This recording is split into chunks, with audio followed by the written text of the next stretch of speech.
Assalamu alaikum dear all students of class 8. In this session of English B we are going to study unit number 32, which is writing an essay. So come on page number 188. First I will read the definition of an essay.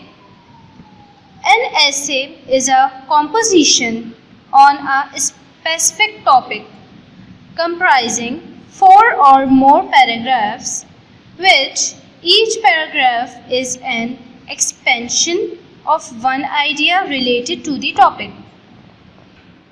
Writing an essay can also be explained as an attempt at self-expression, to be able to express one's ideas, feelings, personal opinion, give information, or convince others about one's point of view. All these are the aspects of essay writing. Now I am moving forward towards the types of essays.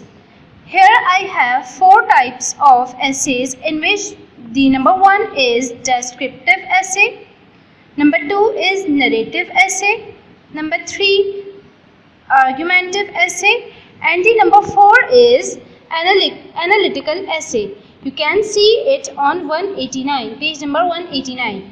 First I will tell you about descriptive essay. This consists of the descriptive or the description of something or somebody. Writing a descriptive essay is like painting a word picture using specific and concrete details.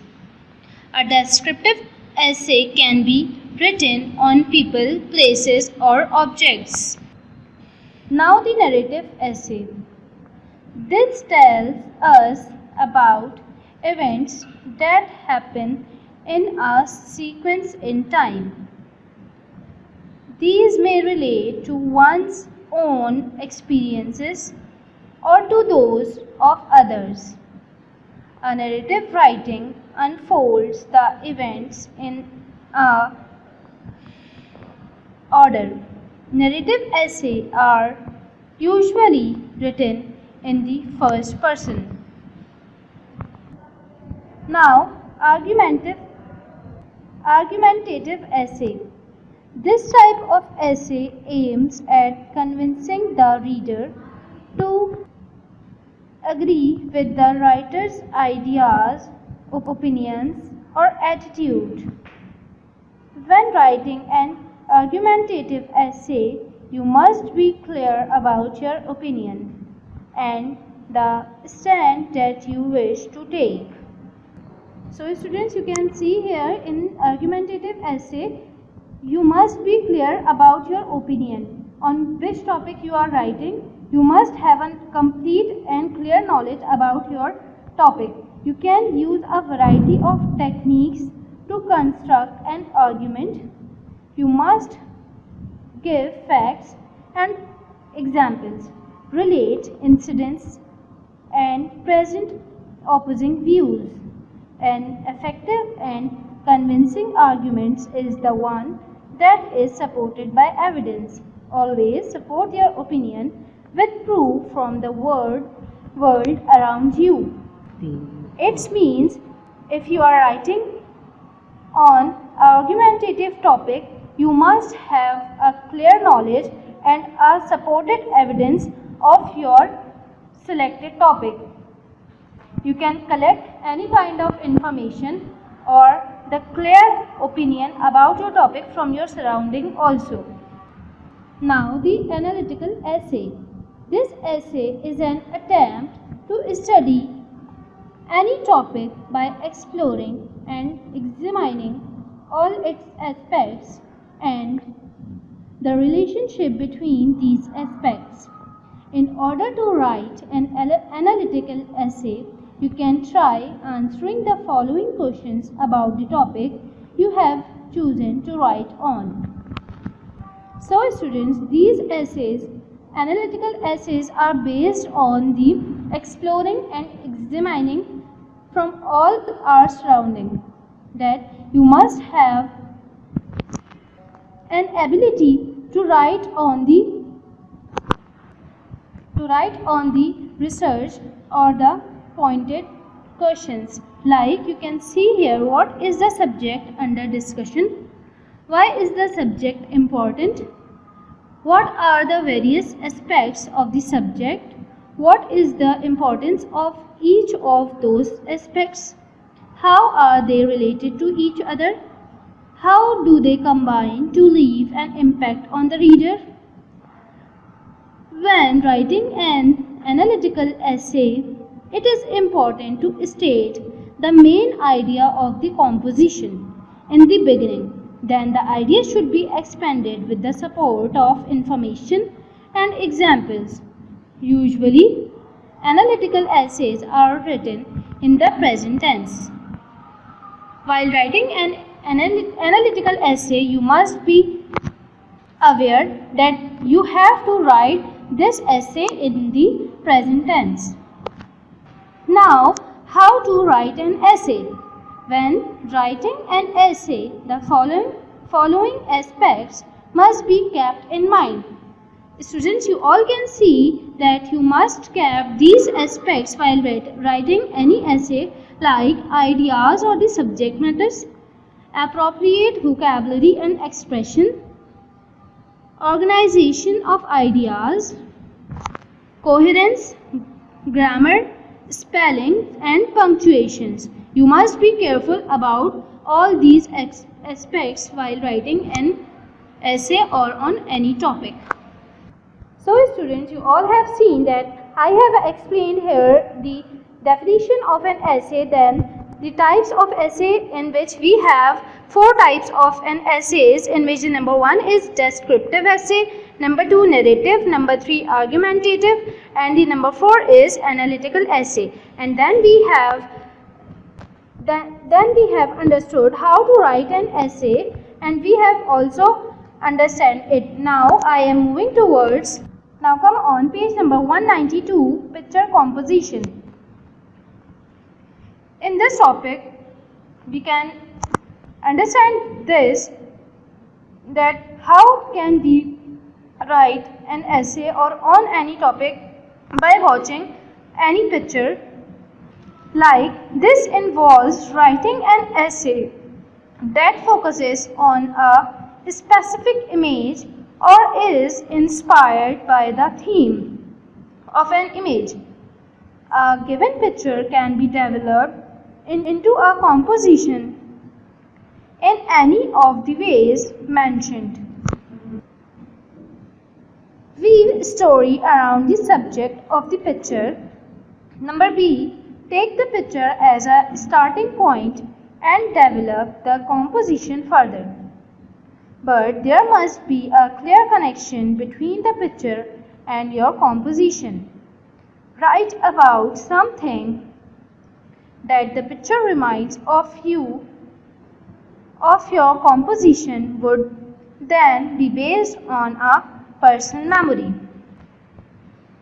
And I know that the picture composition is liked by every student, and you can write a lot of things about any topic by this picture composition or by seeing the picture comprehension. Like you all can see here, it is also the picture composition. By looking at this picture, you can write it on. Now come on page number 190, components of an essay. An essay is essentially divided into 3 parts, in which the number 1 is the introduction, number 2 the body, and the conclusion. Usually our essay is consisted on 3 parts. As you all know, we write first of all the introduction, then we write the body, which is the descriptive part of our essay, and then we will go towards the conclusion, which we usually call the ending paragraph of our essay. The paragraph with which you begin your essay forms the introduction. The introductory paragraph should capture the interest of the reader so that he feels encouraged to read further. You may begin with an anecdote, relevant statistics or facts, or by talking about why the topic is important to you. Now, the body. The body of the essay comprises of 2 or more paragraphs.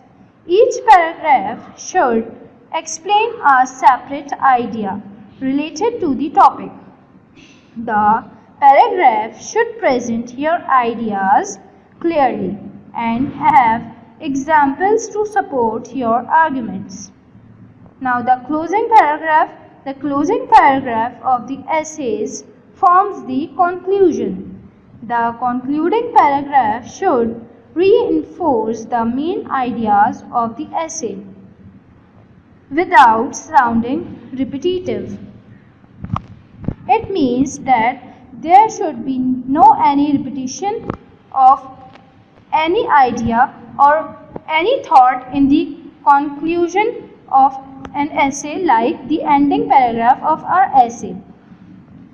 The conclusion should not read like the introduction. A concluding paragraph often includes an effective sentence that can create an impact on the reader's mind.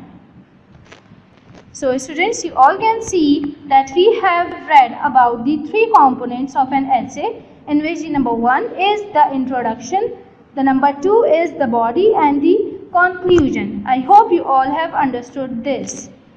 Now students, you all can see the some principles of writing an essay, in which the number 1 is choose a topic. First of all, you people have to choose a topic, whether you are writing on any personality or an Independence Day or on any interesting book. You must have decided your topic first, then carry out research. It means you must have a complete and clear knowledge about your topic. Now, write essay introduction. Introduction is the paragraph which you begin your essay from the introduction.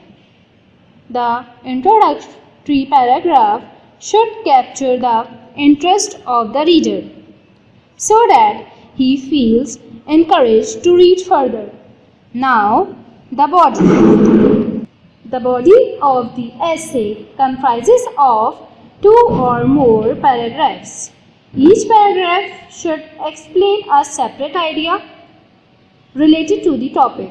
The paragraph should present your ideas clearly and have examples to support your arguments. Now the conclusion. Conclusion is the closing paragraph of the essays, which forms the conclusion. The concluding paragraph should reinforce the main ideas of the essay without sounding repetitive. It means that your ideas must not be repetitive. Now I am explaining further.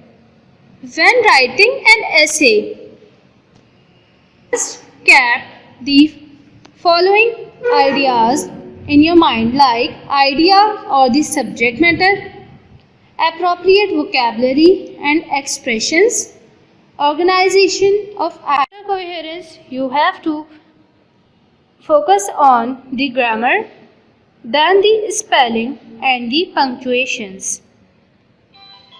So students,